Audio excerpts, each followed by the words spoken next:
Good morning, Cindy Birkland here with cindybirkland.com, and we are back with my student loan forgiveness, my favorite student loan forgiveness human, and that's Carl Dimailig. And we've been running a segment on student loan forgiveness. And for those of you that have actually been paying attention, we've been doing this step by step and trying to go over all the different programs that are available to you. Because a lot of people go, you know what, there's no way I can get rid of my student loan. And the fact of the matter is, once I met Carl, I'm like, absolutely, we have something pretty much for everyone.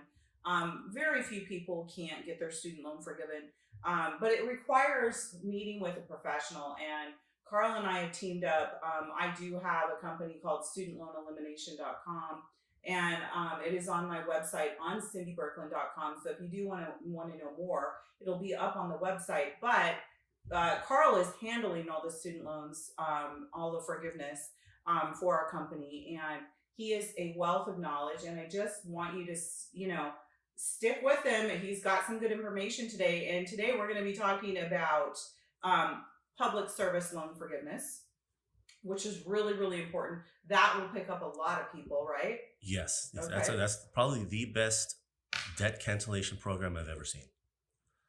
And there is a misunderstanding, or at least just a complete lack of understanding, that most people won't qualify. And the truth is, there's really 5 criteria to qualify. One, you have to have the right kind of student loans, which are federal direct loans. If you have the older federal family education loans, you could consolidate those in direct loans, so that will still help you qualify. So 1, the right kind of loans. 2, the right kind of employment. This is really important. This is employment by local, state, or federal government, or a 501c3 tax-exempt organization, or very specific other 501c, and they're specific on those. So that's the other option. The right kind of loans, the right kind of program, and you have to make the right kind of payments. Missing payments obviously don't count. Making 2 payments in a month only count for 1. Making an incomplete or not full payment doesn't count. And you also have to be employed, meaning you can't be volunteering, and you also cannot be a 1099. You need to be a W-2 for at least 30 hours a week. And the employer has to classify you as full-time, meaning I had a client who was working 32 hours at her school, but they classified her as part-time, probably because they didn't want to pay benefits. I don't know why. So she didn't technically qualify. What she needed to do was get at least an hour somewhere else that at a qualifying employment. And there might be another 1 or 2 smaller criteria that I missed, but those are the most important ones. And the biggest benefit of this is your repayment is only 10 years. Now, we talked before about waiting 20 or 25 years to have the loan forgiven, capital, the principal and interest. But the balance, all of that is forgiven as a taxable debt. So with public service loan forgiveness, you're only paying your loans for 10 years. Technically, it's 120 qualified payments. And whatever you have left, whether it's a $50,000, $250,000, that is forgiven without interest. So if you had to choose between working at business A, which is not a qualifying employer, for, let's say, a higher salary than working at employer B, which is qualified at a lower salary, that's where you'd want to do the math. Do I want to pay my loans for 20 years or 10 at a lower salary?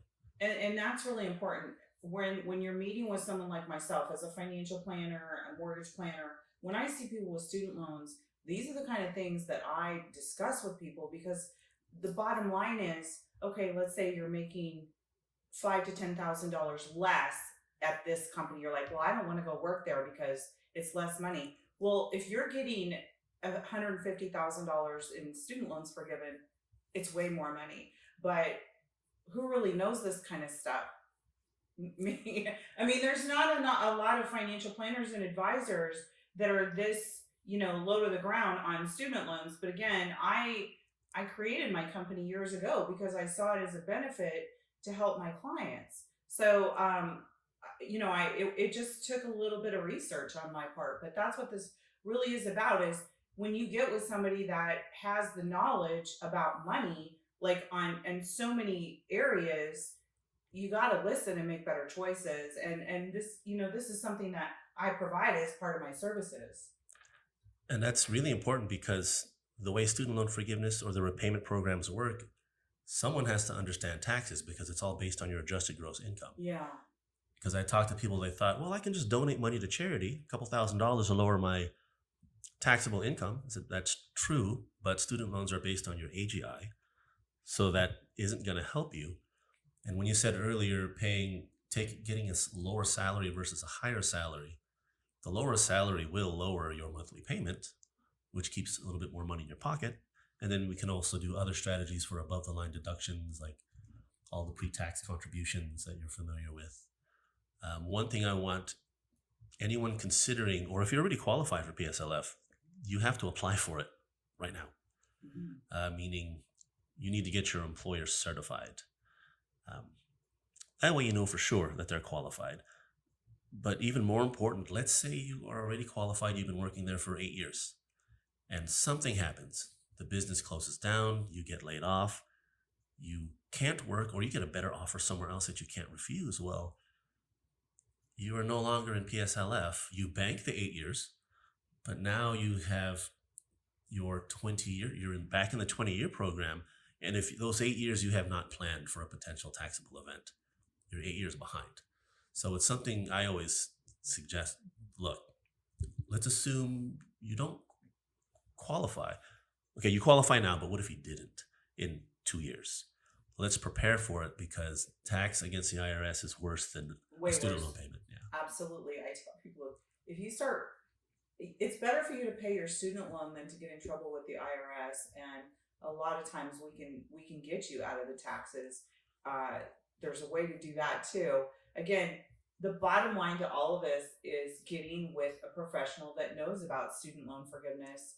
And that's why I've teamed up with Carl, is because I knew what I knew, but I knew that I also needed someone that knew the little bitty details. Like I knew the broad strokes. But here's the bottom line to all this. And I told this to people. I had a client yesterday. We're taking her rate from 5% to 5.75 because rates have gone up. And she got so hung up about raising her rate. And the bottom line, when we penciled out the math, she's going to be paying way less in taxes because of how this loan is restructured, and we're saving her at least $400 a month. So we're taking that $400 a month and putting it towards the mortgage. So she's going to be paying more mortgage interest. Again, we're double ripping the mortgage interest, and she's going to pay off her loan in the same amount of time. So in all actuality, by taking her loan up, she's going to be paying way less in taxes and pay the mortgage off in the same amount of time. So it's not always about the rate. And that's the thing that we have to look at with these student loans. There are so many things that you're up against. If you get your student loan forgiven, you're paying taxes. But what if we can get the taxes forgiven too? And this is exactly what we're talking about. You got to get with a professional, guys. I began this by saying you could work for local, state, federal government. I also wanted to mention that you could also create your own 501c3 tax-exempt organization. And I bring that up because let's say you're in that position where you worked for 8 years and then something happened, you're not working there anymore, but all you have is 2 years left.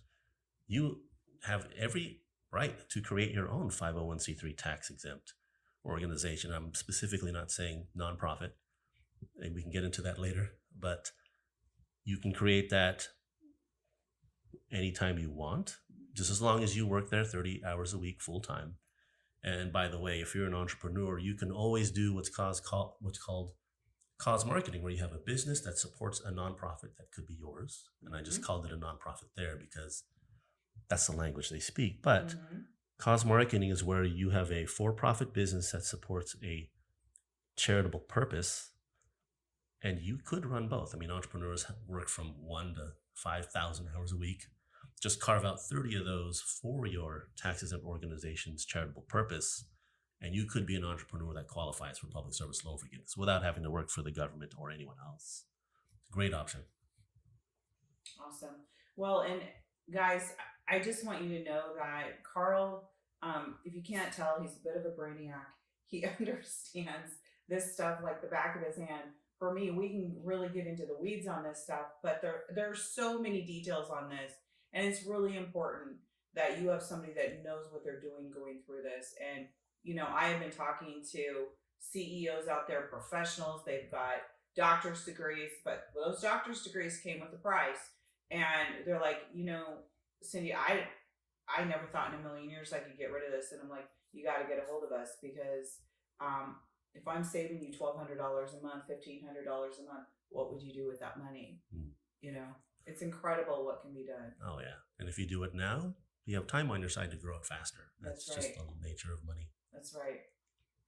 So we just want to keep with us. We're going to be doing another one in the next week or two. Just stick with us. But the bottom line is, get a hold of us, cindybirkland.com. If this conversation interests you, if you're thinking, maybe I can do this or maybe I can't, I don't care. Give us a call. You can get a hold of me also on my email at cindybirkland@gmail.com.